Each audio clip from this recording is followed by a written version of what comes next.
Hello students, कैसे हैं आप सब लोग। उम्मीद करती हूँ सब अच्छे होंगे और स्वस्थ होंगे। मैं मीना राणा आईसीटी बच्चों क्लास में आपका स्वागत करती हूँ। स्टूडेंट्स, हम पढ़ रहे हैं क्लास 9 की हिंदी क्षितिज भाग 1 से। प्रीवियस लेक्चर में आपने दो बैलों की कथा, प्रेमचंद जी द्वारा लिखित दो बैलों की कथा हमने पढ़ी। इसमें सबसे पहले यहाँ लेखक ने यानी प्रेमचंद जी ने हमें बैल और जो गधा है इसमें अंतर बताया और क्यों हम एक गधे को सबसे मूर्ख या बेवकूफ जानवर समझते हैं, इसका क्या कारण है ये बताया। इसके बाद यहाँ कथा शुरू हुई थी झूरी के दो बैलों की, हीरा और मोती। झूरी अपने दोनों बैलों से बहुत प्रेम करता था और किसी कारणवश अपने बैलों को वो अपने साला, उसकी पत्नी का भाई है, उसके घर भेज देता। हीरा और मोती एक दूसरे से बहुत प्रेम करते थे, दोनों में बड़ी मित्रता थी और जब इनको गया के घर भेजा गया तो दोनों को ये बात अच्छी नहीं, दोनों ने जाने से आनाकानी की, लेकिन किसी तरह से गया इनको अपने घर ले गया। लेकिन हीरा और मोती एक रात भी वहां नहीं रुके, सुबह होने से पहले वो झूरी के घर पहुंच चुके। रास्ता बहुत दूर था। झूरी ने जब अपने बैलों को देखा तो वो बड़ा प्रसन्न हुआ और उन दोनों बैलों को उसने गले लगाया। लेकिन झूरी की जो पत्नी है वो इन बैलों को देख करके क्रोधित हो उठी। उसने इन बैलों को जो है फिर सूखा भूसा दिया। अगले दिन फिर गया आया और उसने गाड़ी से इन दोनों बैलों को फिर से अपने घर। अब हीरा और मोती की जो दिनचर्या थी वो कुछ कुछ इस तरह से बन गई थी कि दिन भर उनको काम पर जोता जाता था और शाम को जो है भूसा चारा उनके सामने डाला जाता था। हीरा और मोती जो है मन ही मन जो है बहुत दुखी थे, एक तरफ से जिसको कहते हैं ना गुलामी, तो गुलामी की जिंदगी जी रहे थे। यहाँ गया अपने बैलों को हरी घास देता था लेकिन हीरा और मोती को वो सूखा भूसा डालता। इधर एक दिन क्या हुआ, जब ये इनको मार रहा था तो हीरा की नाक पर जो है जब गया ने लाठी से मारा तो मोती को बड़ा क्रोध हुआ और वो जो है वहां से सब कुछ तोड़ ताड़ करके वहां से भाग। हीरा समझदार था। हीरा ने कहा कि अभी भागना उचित नहीं है क्योंकि मोटी मोटी जो रस्सियां थी वो उनके गले में थी। इसलिए अब गया भी दो सहायकों के साथ, दो साथियों के साथ आया डंडे लेके, लेकिन वो अब जो है मोती का तेवर समझ गया था कि अगर हमने यहाँ इस समय इनको मारा तो फिर मोती के तेवर कुछ अच्छे नहीं दिख रहे हैं। इसलिए उस समय वो वापस लेके आए, लेकिन वे दिनचर्या इनकी चलती रही। इधर हीरा और मोती को एक छोटी सी लड़की प्रतिदिन जो है दो रोटियां लेकर आती थी। दोनों बैल इस लड़की के प्यार से जो है गदगद थे, पैर से उनका प्यार से उनका पेट भर जाता था। एक दिन दोनों में सांठगांठ हुई, दोनों में बातें हुई, दोनों ने सलाह की कि अब यहाँ से निकल जाना ही सही है। मोती ने कहा कि मैं जो हूँ यहाँ के मालिक को मार देता। अब जो लड़की थी उसकी सौतेली, उसकी अपनी माँ मर चुकी थी, उसकी सौतेली माँ उसके साथ जो है मारपीट, उसे मारती थी और उसके साथ जो है ऐसा व्यवहार करती थी। तो तब हीरा कहता है कि इस लड़की के प्रेम को देखो, इस लड़की ने हमें रोटी खिलाई है, अगर हम इस मालिक को मार देंगे तो ये बच्ची अनाथ हो जाएगी। तो फिर मोती कहता है कि मैं इस औरत को मार देता हूँ। तो वो कहता है कि औरत जात पर उनका धर्म नहीं है कि वो सिंह चलाए। तो दोनों में फिर अब जो है सलाह होती है कि वो यहाँ से रस्सी तोड़ करके भागे, लेकिन रस्सी तोड़ी कैसे, रस्सी बहुत मोटी थी। इसलिए अब उन्होंने प्लानिंग बनाई कि पहले हम रस्सी को चबाएंगे और बाद में यहाँ से भाग जाएंगे। आधी जब वो चब जाएगी फिर उसे एक झटके से तोड़ करके भागेंगे, लेकिन रस्सी उनके मुख के अंदर नहीं गई। प्रतिदिन की तरह लड़की पुनः उनको जो है रोटी देने आई, वहां से चली गई। सभी लोग भोजन कर रहे थे तो इधर जो है दोनों रस्सी को चबाने की कोशिश कर रहे थे, लेकिन रस्सी उनके मुख में नहीं। दरवाजा खुलता है, वो लड़की पुनः उनके अंदर आती है, वो प्यार करती है, वो जो है उन दोनों की रस्सी खोल देती है, लेकिन दोनों बैल हिलते नहीं।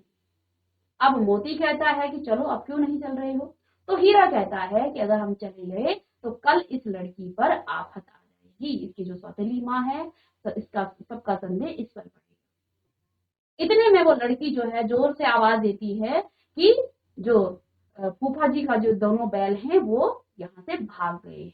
गया उनके पीछे, इनका पीछा करता है। अब दोनों बैल भाग जाते हैं और चलते चलते वो किसी मटर के खेत में चले जाते हैं। लेकिन वहां पर एक सांड आता है जो बड़ा भयंकर और इन्हीं की तरफ आ रहा है। दोनों ने यहाँ से भागने की प्लानिंग की, लेकिन मोती ने कहा, हीरा ने कहा हमें भागना नहीं है, हम इससे भिड़ेंगे। सांड बड़ा बलशाली था, लेकिन उसको संगठित जो सेना है उससे जो है लड़ने का तजुर्बा नहीं था। ठीक है, तो दोनों मित्र जो है जान हथेली पर लेकर लपके। सांड को भी संगठित शत्रुओं से लड़ने का तजुर्बा न था, यानी कि वो दो लोगों के साथ नहीं लड़ सकता था। तो दो लोगों मतलब दो बैलों के साथ। तो यहाँ अब सांड से लड़ाई होती है हीरा और मोती की। दोनों उस सांड को जो है हरा देते हैं और फिर वहां से वो निकल जाते हैं। आइए हम इसको आगे पढ़ेंगे। दोनों मित्र जान हथेली पर लेकर लपके। सांड को भी संगठित शत्रुओं से लड़ने का तजुर्बा न था, वह तो एक शत्रु से मल युद्ध करने का आदी था। कौन? सांड। मल युद्ध होता है एक शत्रु के साथ। जो ही हीरा पर झपटा, मोती ने पीछे से दौड़ाया। सांड उसकी तरफ मुड़ा तो हीरा ने रगेड़ा। सांड चाहता था कि एक एक करके दोनों को गिरा दे, पर ये दोनों भी बड़े उस्ताद थे, उसे वह अवसर न देते थे। एक बार सांड झल्ला कर हीरा का अंत कर देने के लिए चला कि मोती ने बगल से आकर पेट में सींग भोंक दिया। सांड क्रोध में आकर के पीछे फिरा तो हीरा ने दूसरे पहलू में सींग चुभा दिया। आखिर बेचारा जख्मी होकर के भाग गया और दोनों मित्रों ने दूर तक उसका पीछा किया, यहाँ तक कि सांड जो है बेदम होकर गिर पड़ा। अब उन्होंने इतनी बुरी तरीके से उस सांड को मार दिया कि वो बेदम होकर के गिर पड़ा। तब दोनों ने उसे छोड़ दिया। दोनों मित्र विजय के नशे में झूमते चले जाते थे। मोती ने अपनी सांकेतिक भाषा में कहा, मेरा जी तो चाहता है कि बच्चा को मार ही डालूं। अब मोती क्योंकि अग्रेसिव था तो मोती ने क्या कहा, तो मेरा जी तो चाह रहा था कि मैं इसको बच्चा, यानी यहाँ सांड को बच्चा कह रहा वो। अब तो क्या कह रहा है कि मेरा जी चाह रहा कि मैं इस बच्चे को यानी सांड को वहीं पे मार डालूं। हीरा ने तिरस्कार किया। हीरा ने मना किया, गिरे हुए बैरी पर सिंह न चलाना चाहिए, यह सब ढोंग है। बैरी को ऐसा मारना चाहिए कि फिर न उठे। अब मोती कहता है ये सारी बातें ढोंग की। जो बैरी होता है यानी दुश्मन होता है उसको ऐसा मारना चाहिए कि फिर वो उठे ना।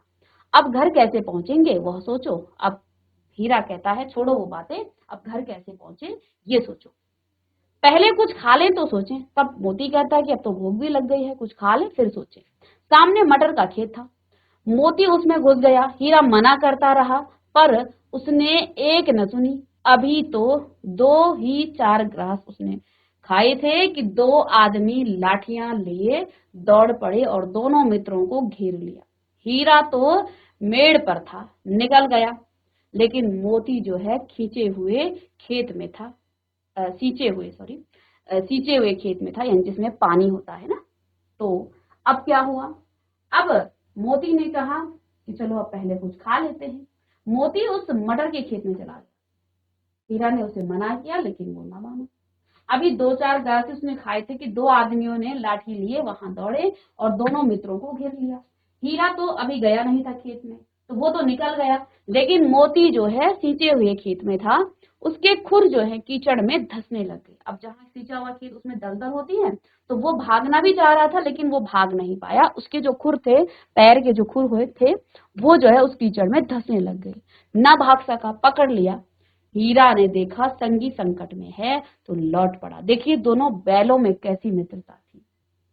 एक बैल वो चाहता हीरा तो वहां से भाग सकता, ठीक है, लेकिन वो भागा नहीं। उसने देखा कि मोती पकड़ा गया, वो तो भाग चुका था, वो उनकी पकड़ में नहीं था, लेकिन वो भी लौट पड़ा। फंसेंगे तो दोनों फंसेंगे। रखवालों ने उसे भी पकड़ लिया। अब जो है जो दो लोग थे जो लाठी लेकर आए थे, पहले तो उन्होंने मोती को पकड़ा, लेकिन हीरा ने देखा कि मोती तो फंस गया है तो वो भी वापस लौट आया। इन दोनों ने जो है इसे भी पकड़ लिया। प्रातःकाल दोनों मित्र कांजी हाउस में बंद कर दिए गए। अब जो आवारा पशु होते हैं जो किसी के खेत में नुकसान करते हैं, खेती में जो है जो फसल खाते हैं, उन पशुओं को जैसे इंसानों के लिए जेल होता है, तो ऐसे ही इन आवारा पशुओं को कांजी हाउस में डाला जाता है। तो इधर बहुत सारे पशु थे। दोनों जो है प्रातःकाल दोनों मित्र जो है कांजी हाउस में बंद कर दिए गए।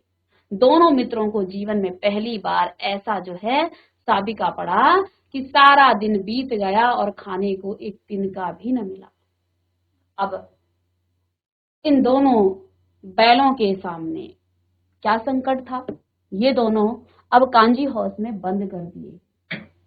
गया के घर में इन पर लाठी बरसती थी, लेकिन सूखा चारा तब भी दिया जाता था। वहां एक लड़की थी जो रात को प्रतिदिन इनको एक एक रोटियां दे करके इनके मन को जो है बड़ी खुशी मिलती थी। इनका मन भर जाता था, पेट हालांकि नहीं भरता था।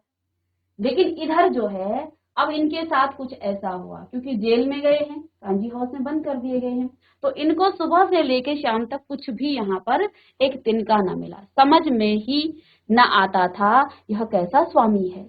इससे तो गया फिर भी अच्छा था। अब दोनों बैल सोचने लग गए कि जिसने हमें यहाँ बंद किया है वो कैसा आदमी है, ये कैसा स्वामी है। इससे बढ़िया तो गया था, ये कम से कम जो है कुछ तो देता था। यहाँ कई भैंसें थी, कई बकरियां, कई घोड़े और कई गधे, पर किसी के सामने चारा न था। अब यहाँ दोनों बैल क्या देखते हैं, यहाँ सिर्फ हीरा और मोती नहीं थे, बल्कि कई भैंसें थी, कई यहाँ बकरियां थी, कई घोड़े और कई जो है गधे भी थे, लेकिन किसी के भी सामने कोई चारा नहीं था। सब जमीन पर मुर्दों की तरह पड़े थे, बेदम बेहोश जो है, क्योंकि भूखा जब कोई पशु रहता है तो कोई जीव अगर भूखा रहेगा तो सब जो है मुर्दों की तरह पड़े हुए थे।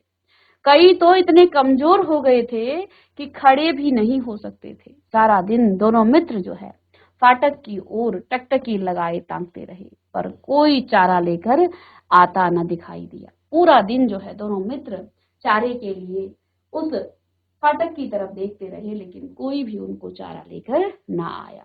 तब दोनों ने दीवार की नमकीन मिट्टी चाटनी शुरू की। अब जो है दोनों भूख के मारे उन्होंने जो है उस दीवार की जो मिट्टी थी उसको चाटना शुरू किया। पर इससे क्या तृप्ति होती, लेकिन इससे क्या उनकी भी भूख मिटती, उससे भी उनकी जो है कोई तृप्ति यानी उनकी भूख नहीं मिटी। रात को भी जब कुछ भोजन न मिला तो हीरा के दिल में विद्रोह की ज्वाला दहक उठी। अब इनको जो है रात को भी कोई भोजन नहीं मिला, तो अब हीरा के मन में भी जो है इनके प्रति यानी जो यहाँ का मालिक था उसके प्रति जो है विद्रोह की ज्वाला दहक उठी। मोती से बोला, अब तो नहीं रहा जाता मोती। मोती ने सिर लटकाए हुए जवाब दिया, मुझे तो मालूम होता है प्राण निकल रहे हैं। इतनी जल्द हिम्मत ना हारो भाई, यहाँ से भागने का कोई उपाय निकालना चाहिए। अब हीरा उसे बताता है कि इतनी जल्दी तुम्हें हिम्मत नहीं हारनी चाहिए, हमें यहाँ से निकलने का कोई उपाय ढूंढना चाहिए। आओ दीवार तोड़ डालें, मुझसे तो अब कुछ नहीं होगा। बस इसी बूते पर अकड़ते थे, सारी अकड़ निकल गई। बाड़े की दीवार कच्ची थी, हीरा मजबूत तो था ही, उसमें नुकीले सिंग दीवार में गड़ा दिए और जोर मारा तो मिट्टी का एक जो है चिप्पड़ निकल आया। फिर तो अब देखिए, आओ दीवार तोड़ दे। अब दोनों यहाँ पर सलाह करते हैं कि हम दीवार तोड़ डालते हैं, मुझसे तो अब कुछ नहीं होगा। बस इसी बूते पर अकड़ते थे। तो अब मोती जो है भूख से इतना परेशान हो गया कि उसने कहा मुझसे तो कुछ नहीं होता। उसने कहा कि सारी अकड़ हमारी निकल गई है। बाड़े की जो दीवार थी वो कच्ची थी, दीवार हीरा मजबूत तो था, अपने नुकीले सींग दीवार में गड़ा दिए, किसने, हीरा ने, और जोर मारा तो मिट्टी का एक चिप्पड़ है वो निकल आया। फिर तो उसका साहस बढ़ा, तो जब एक मारने से मिट्टी थोड़ी सी निकली तो उसका साहस बढ़ा। उसने दौड़ दौड़ कर दीवार पर चोटें की और हर चोट में थोड़ी थोड़ी मिट्टी गिरने लगी। अब उसको जो है जब थोड़ा सा मिट्टी निकली तो उसमें और साहस आ गया कि हाँ ये मुझसे टूट सकता है। तो उसने अब क्या किया, दौड़ दौड़ कर दीवार पर चोटें की, मारनी शुरू करी और हर चोट में थोड़ी थोड़ी मिट्टी गिरने लगी। उसी समय कांजी हाउस का जो चौकीदार था वो लालटेन लेकर के जानवरों की हाजिरी लेने निकला। हीरा का उजड़पन देखकर उसने उसे कई डंडे रसी दिए। तो अब इधर जो है कांजी हाउस का जो चौकीदार था एक लालटेन लेकर के जानवरों की हाजिरी लेने आ गया, उनको देखने कि सभी जानवर यहाँ उपस्थित हैं या नहीं। हीरा ने जो वहां उदंड मचाया हुआ था वो जो है उजड़पन देख करके उसने उसे कई डंडे रसी दिए और मोटी सी रस्सी से बांध दिया। मोती ने पड़े पड़े कहा, आखिर मार खाई क्या मिला? अब मोती तो पहले ही हार मान चुका था, तो मोती ने भी पड़े पड़े क्या कहा कि आखिर तुमने तो मार खाई, बाकी क्या मिला तुम्हें? ठीक है, अपने बूते भर जोर तो मार दिया, ऐसा जोर मारना किस काम का कि और बंधन में पड़ गए। तो उसने क्या कहा, मैंने मेरे बस की जितनी थी मैंने उतना जोर तो मार दिया। तो अब मोती कहता है कि ऐसा जोर मारना किस काम का कि और बंधन पड़ जाए, तुम्हें तो और ज्यादा बांध दिया गया है। जोर तो मारता ही जाऊंगा चाहे कितने ही बंधन पड़ते जाएं। तो हीरा ने कहा अब मैं जोर तो मारता जाऊंगा, यानी कि मैं अब चुप बैठने वाला नहीं हूं, चाहे वो कितने भी बंधन पड़ जाएं। जान से हाथ धोना पड़ेगा, कुछ परवाह नहीं। तो मोती ने कहा कि ये तुम्हें जान से मार देंगे। तो हीरा बोलता है कुछ परवाह नहीं है, यूं भी तो मरना ही है। सोचो दीवार खुद जाती तो कितनी जानें बच जाती। इतने भाई यहाँ बंद हैं, किसी की देह में जान नहीं है। 2-4 दिन और यही हाल रहा तो सब मर जाएंगे। तब हीरा कहता है कि वैसे भी तो मरना ही है, क्योंकि यहाँ हमें भूखे मारा ही जा रहा है। अगर ये दीवार जो है दीवार खुद जाती तो यहाँ कितनी जानें बच जाती, जो और भी यहाँ जानवर हैं वो भी आजाद हो जाते। तो क्या कहता है कि और भी 2-4 दिन रहेंगे तो सबने तो मरना ही है। हाँ, यह बात तो है। तब मोती कहता है हाँ ये बात तो है। अच्छा तो ला, फिर मैं भी जोर लगाता हूँ। अब जो है उसने मोती को भी इस बात के लिए जो है तैयार कर दिया कि हाँ वैसे भी तो मार ही रहे हैं ये लोग भूखे, तो ऐसा करते हैं कि अब क्यों ना हम चाहे कुछ भी हो जाए, क्यों ना हम अपनी तरफ से कोशिश करें। तो अब मोती भी तैयार हो गया, कहता है हाँ बात तो है, अच्छा तो ला, फिर मैं भी जोर लगाता हूँ। मोती ने भी दीवार में उसी जगह सींग मारा, थोड़ी सी मिट्टी गिरी और फिर हिम्मत बढ़ी। फिर तो वह दीवार में सींग लगाकर इस तरह जोर करने लगा मानो किसी प्रतिद्वंदी से लड़ रहा हो। आखिर कोई 2 घंटे की जोर आजमाई के बाद दीवार ऊपर से लगभग 1 हाथ गिर गई। उसने दूनी शक्ति से दूसरा धक्का मारा तो आधी दीवार गिर पड़ी। दीवार का गिरना था कि अधमरे से पड़े हुए सभी जानवर चेत उठे। अब इधर सभी जानवर, जब हीरा और मोती इस दीवार को तोड़ रहे थे उस समय तक तो सब अचेत थे, लेकिन जैसे ही दीवार टूटी सभी जो जानवर नीचे पड़े हुए थे सभी के सभी जानवर जैसे चेत उठे, सभी में चेतना आ गई। तीनों घोड़ियां सरपट भाग निकली, फिर बकरियां निकली, इसके बाद भैंसे भी खिसक गई, पर गधे अभी तक ज्यों के त्यों खड़े थे। अब इस पूरे कांजी हाउस में जितने भी जानवर थे वो सब के सब वहां से निकल गए। लेकिन जैसा कि यहाँ लेखक ने हमें शुरू में ही बताया कि जो ये गधा है ये अपने लिए विद्रोह नहीं करता है, चाहे आप उसको कितना भी उस पर जो है जुर्म करें, वो अपने लिए कभी विद्रोह नहीं करता। इधर दीवार टूट गई थी लेकिन गधों को कोई परवाह नहीं, वो पड़े के पड़े हैं, उन्हें कोई मतलब नहीं है दीवार टूटी है तो टूटी। वो तो बस एक सज्जन की तरफ पड़े हुए हैं कि अगर हमें बंधन में रखा गया है तो हम बंधन में ही रहेंगे, हमें जो है यहाँ से इस तरह से भाग करके नहीं जाना है। तो देखिए यहाँ पर क्या कहा कि अभी तक गधे जो हैं ज्यों के त्यों खड़े थे। हीरा ने पूछा तुम दोनों क्यों नहीं भाग भाग जाते? तो एक गधे ने कहा जो कहीं फिर पकड़ लिए जाएं तो क्या हर्ज है, अभी तो भागने का अवसर है। तो एक गधे ने कहा कि अगर यहाँ से भाग भी गए फिर तो पकड़े जाएंगे। तो हीरा ने कहा तो उसमें क्या हर्ज है, अभी तो भाग जाओ, अभी तो अवसर है। हमें तो डर लगता है, हम यहीं पड़े रहेंगे। तो गधे ने कहा कि हमें तो डर लगता है भाई, कहीं दूसरे दिन फिर पकड़े गए तो और मार पड़ेगी, हम तो यहीं रहेंगे। आधी रात से ऊपर जा चुकी थी। दोनों गधे अभी तक खड़े सोच रहे थे कि भागे या ना भागे, और मोती अपने मित्र की रस्सी तोड़ने में लगा हुआ था। जब वह हार गया तो हीरा ने कहा तुम जाओ, मुझे यही पड़ा रहने दो, शायद कहीं भेंट हो जाए। तो इधर जो है क्योंकि हीरा को जो है और मोटे रस्से से बांध दिया गया था जब उसने वहां पर दीवार तोड़ी थी, तो मोती ने अब दीवार तोड़ दी थी।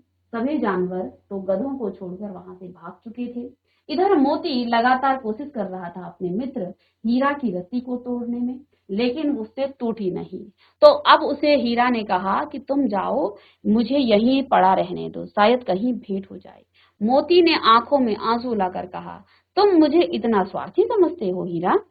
हम और तुम इतने दिनों एक साथ रहे, आज तुम विपत्ति में पड़ गए हो तो मैं तुम्हें छोड़कर अलग हो जाऊं? देखिए, जानवरों में यहाँ पर लेखक मुंशी प्रेमचंद जी ने कितनी सुंदरता से इस कथा को जो है हमारे सामने प्रस्तुत किया है कि जो एक सच्ची मित्रता है, एक मनुष्यों में ये मित्रता बहुत कम देखने को मिलती है। मनुष्य जहाँ जान पर पड़ती है वहां पर स्वार्थी हो जाता है। लेकिन इधर देखिए, जब मोती फंसा, हीरा आगे निकल गया था, लेकिन हीरा जो है मोती के साथ साथ उसके साथ वो भी बंधक बन गया, जबकि वो स्वतंत्र था, वो उन लोगों की चुंगल में नहीं था। इधर अब जो है हीरा को जो है यहाँ बंदी मोटे रस्ते में बांध दिया गया है। मोती वहां से भाग सकता था, लेकिन उसने क्या कहा, विपत्ति में मैं तुम्हारा साथ नहीं छोड़ूंगा। तो जानवरों में इस प्रकार की भाव यहाँ पर जो है प्रस्तुत किया है इस कथा के माध्यम से। तो उसने क्या कहा, मैं तुम्हें छोड़कर अलग हो जाऊं? तुम विपत्ति में पड़ गए हो तो तुम मुझे क्या इतना स्वार्थी समझते हो कि मैं तुम्हें छोड़ करके चला जाऊंगा? इधर हीरा ने कहा, बहुत मार पड़ेगी, लोग समझ जाएंगे यह तुम्हारी शरारत है। मोती गर्व से बोला, जिस अपराध के लिए तुम्हारे गले में बंधन पड़ा उसके लिए अगर मुझ पर मार पड़े तो क्या चिंता, इतना तो हो ही गया कि 9-10 प्राणियों की जान बच गई, वे सब तो आशीर्वाद देंगे। तो इधर मोती ने कहा कि तुम्हें भी तो इसी बात का दंड मिला है, और अगर मुझे मार पड़ती है तो मुझे कोई गम नहीं है। और अच्छी बात यह है कि 9-10 प्राणी जो है यहाँ से निकल गए हैं, उनका जो आशीर्वाद है वो हमारे साथ रहेगा। यह कहते हुए मोती ने दोनों गधों को सींगों से मार मार कर बाड़े से बाहर निकाला। अब मोती ने जो है जबरदस्ती उन गधों को वहां से बाहर निकाला, सींग मार मार के। तब अपने बंधु के पास आकर सो रहा। भोर होते ही मुंशी और चौकीदार तथा अन्य कर्मचारियों ने कैसी खलबली मची, इसके लिखने की जरूरत नहीं, बस इतना ही काफी है कि मोती की खूब मरम्मत हुई और उसे भी मोटी रस्सी से बांध दिया गया। तो अब यहाँ पर भोर होते ही मुंशी और चौकीदार तथा अन्य कर्मचारियों में कैसी खलबली मची, ये लिखने की जरूरत नहीं है, क्योंकि इतने सारे जो वहां जानवर थे वो सब भाग गए हैं, तो पूरा खलबली मच गई। तो यहाँ मुंशी प्रेमचंद जी कहते हैं ये सब मुझे लिखने की जरूरत नहीं है, बस इतना काफी है कि मोती को खूब मरम्मत की, बहुत सारा जो है उसको मार पड़ी और उसे भी मोटी रस्सी से बांध दिया गया। 1 सप्ताह तक दोनों मित्र वहां बंधे पड़े थे। किसी ने चारे का एक जो है तृण भी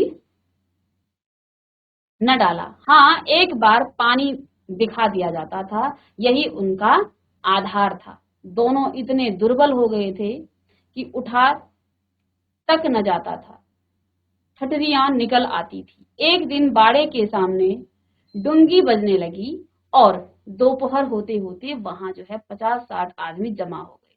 तब दोनों मित्र निकाले गए और उनकी देखभाल होने लगी। लोग आ आकर उनकी सूरत देखते और मन फीका करके चले जाते। ऐसे मृतक बैलों का कौन खरीदार होता? तो अब क्या हुआ, एक दिन बारिश के सामने जो है डुंगी बजने लग गई। दोपहर होते होते वहां 50-60 आदमी जमा हो गए। तब दोनों मित्र जो है निकाले गए उस पांजी हाउस से और उनकी देखभाल होने लग गई। लोग आ आकर उनकी सूरत देखते और मन फीका करके चले जाते, यानी इनको लेने लोग आते थे। ऐसे मृतक बैलों का कौन खरीदार होता, क्योंकि उनकी स्थिति अब ऐसी हो गई थी, भूखे प्यासे। सहसा एक जो है तड़ियल आदमी, जिसकी आंखें लाल थी और मुद्रा अत्यंत कठोर, आया और दोनों मित्रों के कूल्हों में उंगली गोद कर मुंशी जी से बातें करने लगा। उसका चेहरा देखकर अंतर्ज्ञान से दोनों मित्रों ने दिल जो है कांप उठे। वह कौन है और उन्हें क्यों जो है टटोल रहा है, इस विषय में उन्हें कोई संदेह न हुआ। दोनों ने एक दूसरे की जो भीत नेत्रों से देखा और सिर झुका लिया। हीरा ने कहा, गया के घर से नाहक भागे, अब जान न बचेगी। मोती ने अश्रद्धा के भाव से उत्तर दिया, कहते हैं भगवान सबके ऊपर दया करते हैं, उन्हें हमारे ऊपर क्यों दया नहीं आती? भगवान के लिए हमारा मरना जीना दोनों बराबर है। चलो अच्छा ही है, कुछ दिन उसके पास तो रहेंगे। एक बार भगवान ने उस लड़की के रूप में हमें बचाया था, अब क्या अब न बचाएंगे? यह आदमी छुरी चलाएगा, देख लेना। तो क्या चिंता है, मांस, खाल, सींग, हड्डी सब किसी न किसी के काम आ जाएंगे। नीलाम हो जाने के बाद दोनों मित्र अब उस आदमी के साथ चले। दोनों की बोटी बोटी कांप रही थी। अब दोनों समझ गए कि ये हमें काटने वाला है। बेचारे पांव तक न उठा सकते थे, पर भय के मारे गिरते पड़ते भागते जाते थे, क्योंकि वह जरा भी चाल धीमी हो जाने पर जोर से डंडा जमा देता। राह में गाय बैलों का एक जो है रेवड़ हरे हरे हार में चरता नजर आया। सभी जानवर प्रसन्न थे, चिकने चपल, कोई उछलता था, कोई आनंद से बैठा पागुर करता था। इतना खुशी जीवन था इनका, पर इतने स्वार्थी हैं सब, किसी को चिंता नहीं कि उनके दो भाई बधिक के हाथ जो हैं पड़े कैसे दुखी हैं। ये दोनों बैल सोच रहे हैं कि देखो ये लोग कितने खुश हैं, लेकिन किसी को हमारी कोई चिंता नहीं है, इनको अपनी परवाह है, सबके सब स्वार्थी हैं। ये दोनों बैल जो हैं आपस में इस तरह से सोच रहे हैं। तो ऐसा दोनों को ऐसा मालूम हुआ कि यह परिचित राह है।